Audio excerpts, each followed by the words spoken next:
Hello friends, આજે આપણે બહાર જેવા ટેસ્ટફુલ વેજીટેબલ પિઝાની ઓવન વગરની રેસિપી આપણે જોશું, જેમાં આપણે સામગ્રીમાં જોશે pizza base, pizza topping, mayonnaise, mozzarella cheese, paneer, બાફેલી અમેરિકન મકાઈ, રેગ્યુલર ચીઝ, ડુંગળી, ટમેટા, કેપ્સિકમ અને ગાર્નિશિંગ માટે ઓરેગાનો અને ચીલી ફ્લેક્સ. સૌ પ્રથમ આપણે એક પેન મૂકીને ગરમ કરશું. ત્યારબાદ તેમાં બટર નાખશું. તો મિત્રો, આપણે પિઝા બનાવવા માટે પનીરનું ટોપિંગ લીધું છે, પણ આ પનીરને બટરમાં સાતળી લેશું, જેનાથી પનીરનો ટેસ્ટ સરસ આવે છે. હવે આપણે પનીરને 2 મિનિટ માટે જ સાતળશું. જો વધારે સાતળશું તો પનીરનો ભૂકો થઈ જશે. ત્યારબાદ આપણે પનીરને બાઉલમાં કાઢી લેશું. હવે આપણે પેનને પ્રીહીટ કરવા મૂકશું.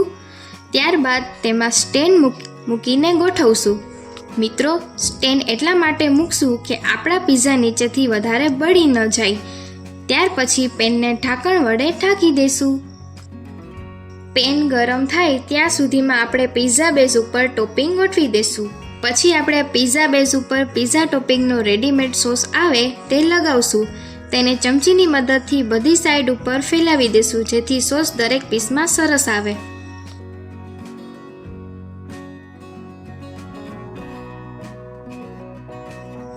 ત્યારબાદ આપણે માયોનીઝ લગાવશું.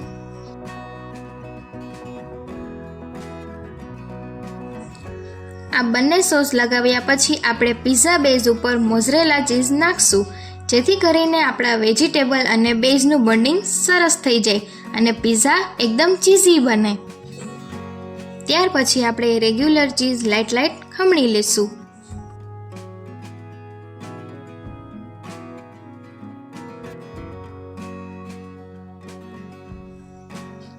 પછી ટોપિંગમાં આપણે ડુંગળી નાખશું, કેપ્સિકમ નાખશું, ટમેટા નાખશું. ત્યારબાદ આપણે અમેરિકન મકાઈ નાખશું, જે આપણે અગાઉથી બાફી લીધેલી હતી. હવે આપણે તેમાં બટરમાં સાતળેલા પનીરના પીસ એડ કરશું અને ફરીથી એકવાર રેગ્યુલર ચીઝનું લેયર વેજીટેબલ માટે પાથરી દેશું. જે માત્રામાં તમને ચીઝ ભાવતું હોય તે માત્રામાં તમે નાખી શકો છો.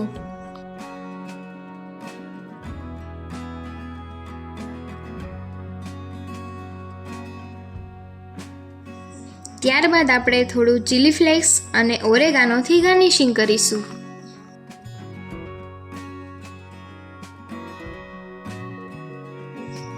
તો મિત્રો, આપણા પિઝા બેઝ ટોપિંગ સાથે તૈયાર છે. તો આપણે તેને બેક કરી લેશું. તો આપણે જે પેનને પ્રીહીટ કરવા મૂક્યું હતું તેને ચેક કરી લેશું. તો મિત્રો, આપણું પેન પ્રીહીટ થઈ ગયું છે. તો આપણે પેનમાં સ્ટેન્ડ રાખેલું છે તેની ઉપર આપણે પ્લેટ મૂકી દેશું. જો મિત્રો તમારે પ્લેટ ના મૂકવી હોય તો પણ ચાલે, ડાયરેક્ટ સ્ટેન્ડ ઉપર પણ પિઝા મૂકી શકો છો.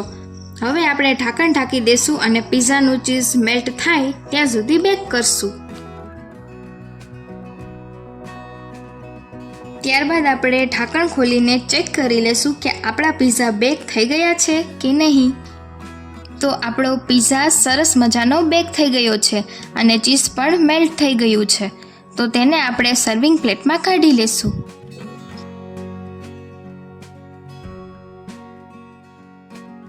તો હવે આપણે પિઝા કટરની મદદથી પિઝાની સ્લાઇસ કટ કરી લેશું.